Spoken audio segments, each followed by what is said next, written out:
If you've ever built a compost pile like this, you probably understand the basics. You want to layer your greens and browns, with the greens being the manure. They can be literal greens, or they can be green in the sense of providing nitrogen, which in this case, as you can see, I've spread some fresh manure and that would take the place.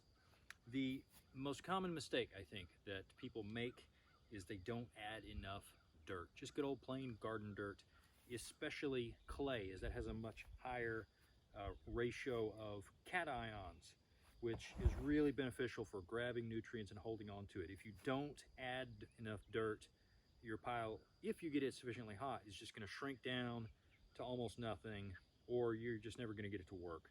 So I really like to add, this is a little chunkier than I thought, just like to add a layer of dirt. Sprinkle it in there.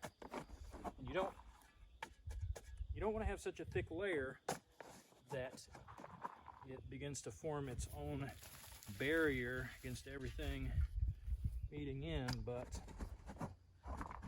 you definitely need it in there.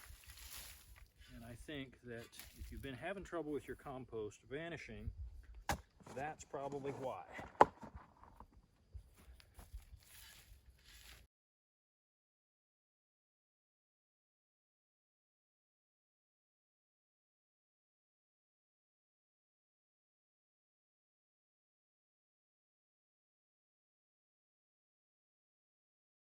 All right, we'll see how that gets on and make any modifications that need to be made.